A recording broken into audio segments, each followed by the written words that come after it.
Hi, I'm Alyssa Sabetto. I'm a senior planner with the Wyndham Regional Commission. I'm going to be speaking today about regional planning commissions and the role that we play in emergency management planning, particularly related to flood events and the local liaison role. I am recording this for the Vermont Emergency Management Spring Flood Seminar 2025. The work that we do for flood planning and emergency management falls into four categories: technical assistance in education, local hazard mitigation planning, local liaison role, and flood hazard bylaw assistance. Technical assistance in education happens on an ongoing basis.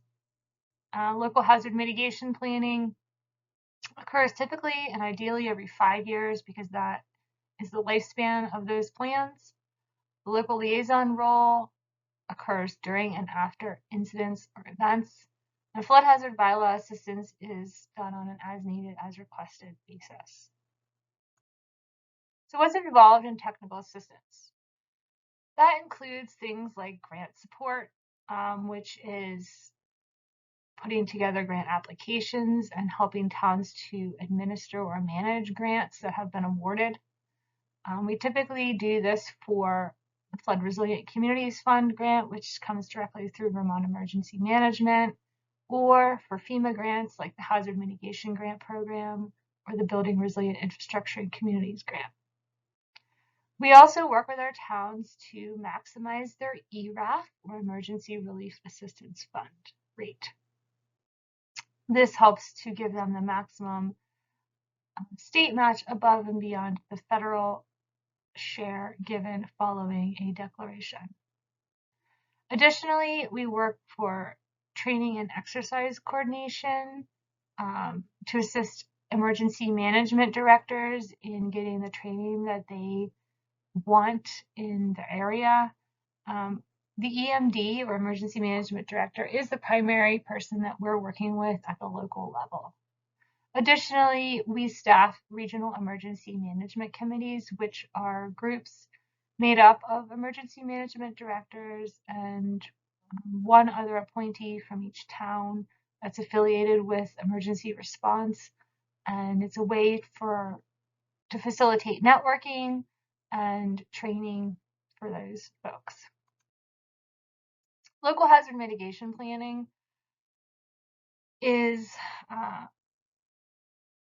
these plans, what they do is they look at the vulnerabilities and the hazards, and where those vulnerabilities and hazards overlap is where the risk lies. And so it's kind of taking a whole look at the town, identifying areas of risk, and then identifying how we can lower that risk, taking actions over the next 5 years and beyond sometimes, and thinking big. So these plans typically take about a year to develop, so they are quite a process and a real reason for a discussion of this important information. The local liaison role. So after weather events, during larger events, and even sometimes a little bit, when we have a warned big event, Vermont Emergency Management will activate the regional planning commissions as local liaisons.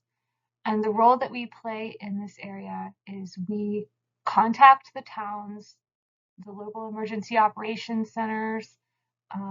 We're calling whoever is listed on the local emergency management plan as those top 3 contacts that you put down. We're contacting them to gather information about roads and infrastructure, public infrastructure damages, businesses and school impacts, power outages, residential damages, any areas that are isolated, and whether shelters have been opened. So this information we're compiling from the towns in Web EOC, and thereby the State Emergency Operations Center is able to, in real time, see this data so that they have situational awareness across the entire state.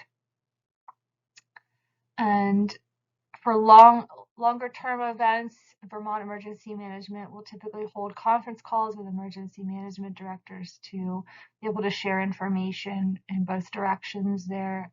And yeah, so typically with longer term events, we're doing this type of data collection on a regular daily, usually, schedule.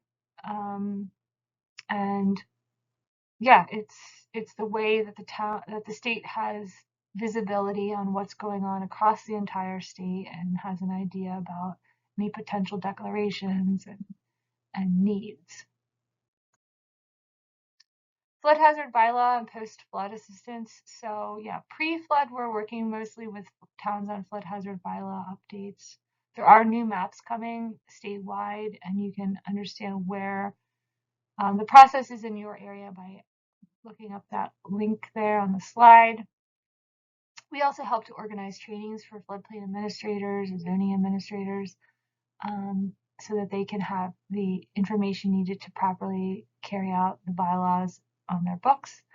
And we help to coordinate between towns and A&R floodplain staff about all of this and assist as kind of a backup or additional resource for post-disaster needs like substantial damage determination.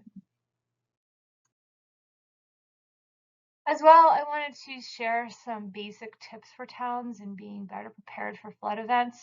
So ensuring that you have an emergency management director is important, and ensuring that that person understands the importance of the role that they're playing, and keeping your hazard mitigation plan updated every 5 years, ensuring that your floodplain administrator has the training they need to feel comfortable in their role, ensuring that you have identified a local shelter and have written agreements in place with your shelter partners, keeping your supplies on site and checking them annually so everything's ready to go when you need it. Bonus points for obtaining a satellite phone or SIM card that enables satellite capability on a non-satellite phone, along with having a way to ensure that the device stays charged during longer-term power outages. Having an emergency preparedness line item in your town budget so that expenses like some of these that we've just discussed can be covered. And having mutual aid agreements or MOUs in place with adjacent towns for mutual aid is important and keeps things expedited when they're needed, and it's something that you can work with your road foreman on doing. Additionally, consider if it makes sense in your town to divide it up into geographical segments and try and identify a point person within each segment that can be called upon to coordinate with an emergency management director. And this would be something to consider when thinking about how your town would function during like a longer term power outage or an event that causes difficulty in getting around on your roadways. As well, taking advantage of mitigation grant opportunities as they come up, and engaging your residents, ensuring that your residents understand the resources available, how to access them, and where to go when there are events. This information should be readily known to your residents, so using Facebook or Front Porch Forum or your town website, whatever makes sense for your community, is some ways to do this. And an aspect there to work directly with your VEM regional coordinator on local emergency management plans. Those are no longer under the Regional Planning Commission workload. So finally, thank you. Again, my name is Alyssa, and my information is here on the slide if you'd like to reach out to me. Or I also encourage you to reach out to your relevant regional planning commission, and I hope you learned something today. Thanks a lot.